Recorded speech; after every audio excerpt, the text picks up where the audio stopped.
Right now, you're witnessing an elite covert unit dismantling a ruthless criminal organization. Believe us, this is only the start of what's coming. And these are the special forces the world fears, only in shocking fact. Let's head toward the eastern side of the world. Formed in the early 2000s, China's Snow Leopard Commandos are famous for their large-scale counter-terrorism work. They have protected many high-profile events, including the Beijing Olympics, the Boao Forum for Asia, and the China International Import Expo. But what makes them stand out isn't the missions themselves. It's the training that seems almost impossible to believe.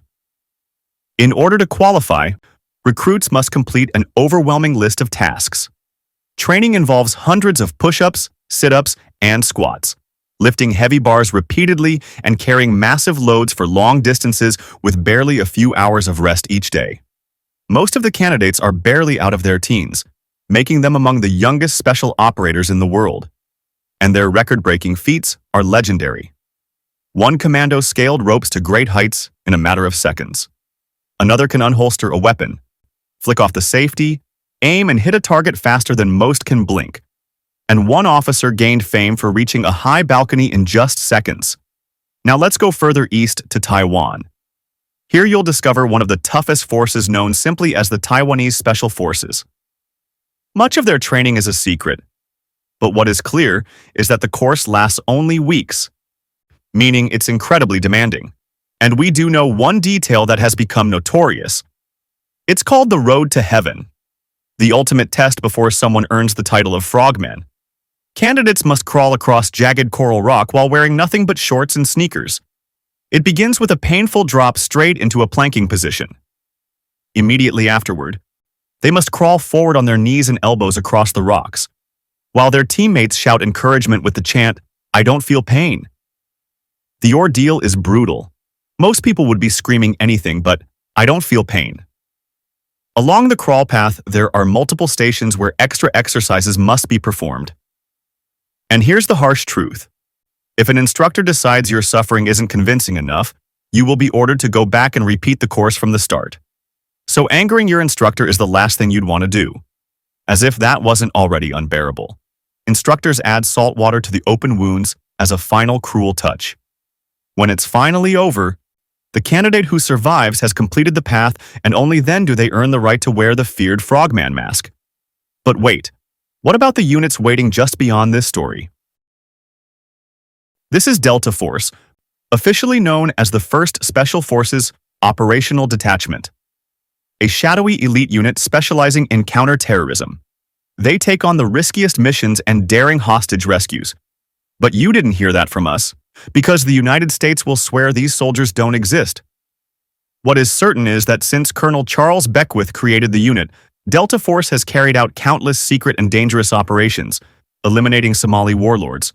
Simple, pulling an American pilot to safety. No problem. And yes, helping capture Saddam Hussein in Iraq. For those who assume it's all history, they were also behind the takedown of an ISIS commander in Syria. So what does it take to join? Just strength? An intimidating stare? Not even close. You must already be part of the military, then endure grueling physical and psychological trials. What exactly those involve? Nobody knows, because everything remains strictly classified and the training doesn't stop there. Recruits master advanced marksmanship and covert techniques.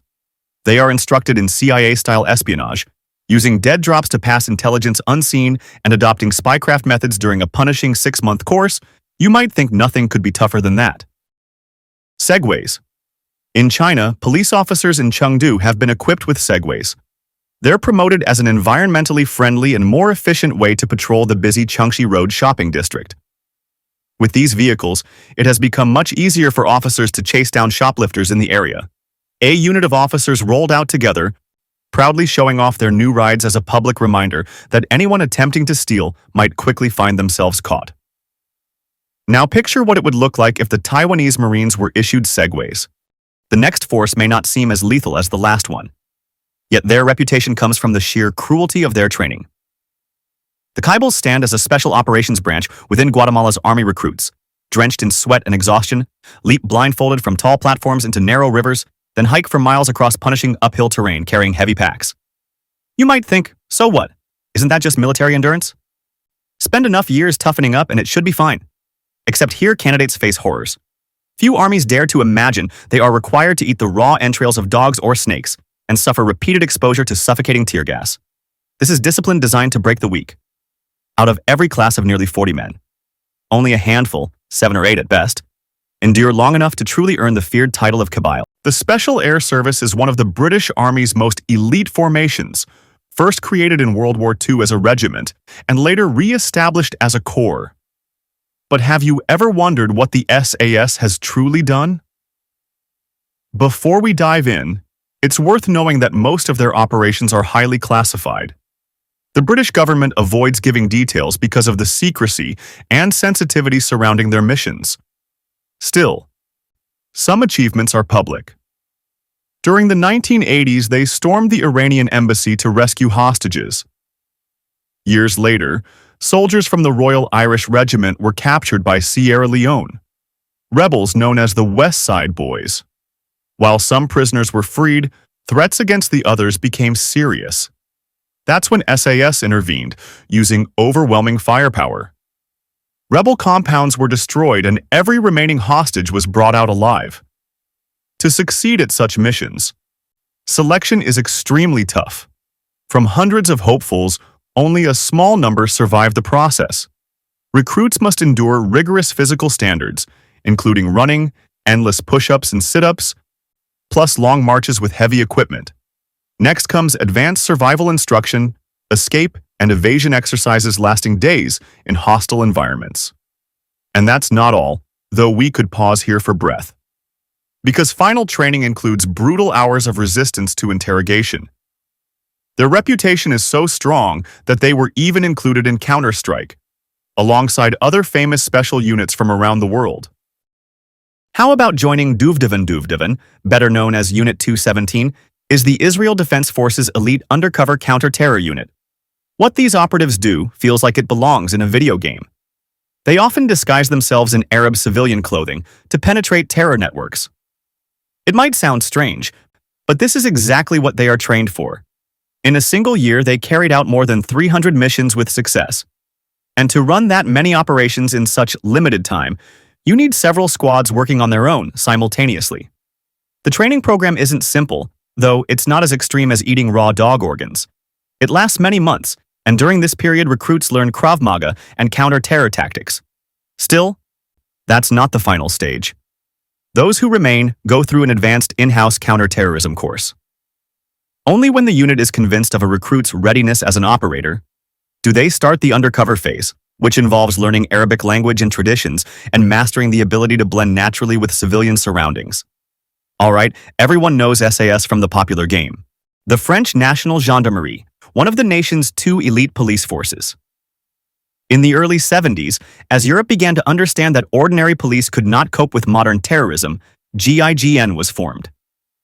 Since that time, they have executed well over 1,000 operations, rescued hundreds of hostages, and captured more than 1,000 dangerous suspects. Every GIGN operator you see today has already completed years of distinguished service. Afterward, they must pass demanding physical, psychological, and medical tests. And beyond this point, little is revealed because most of their activities remain shrouded in secrecy.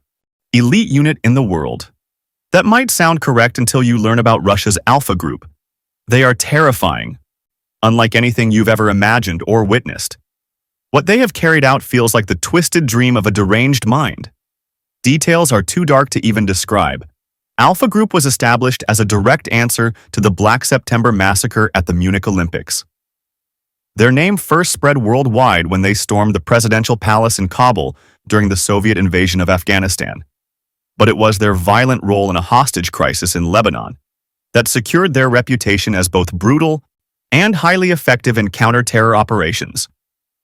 In Beirut, the Islamic Liberation Organization seized 4 Soviet diplomats. The terrorists threatened that Moscow would lose every hostage if demands were denied. When one of the captives was executed, negotiation ended instantly and Alpha Group was sent in.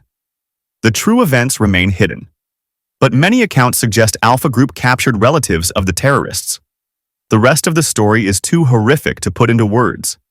Yet families of militants received packages that spoke louder than warnings. Since then, Alpha Group has joined numerous infamous missions, eliminating terrorists, crushing insurgents, and stopping kidnappers. Just like other elite forces across the globe, they conduct live fire training drills, where members shoot directly at one another, trusting armor to keep them alive, and then fire back to strike targets beyond their comrade. These exercises are considered among the most dangerous anywhere in the world.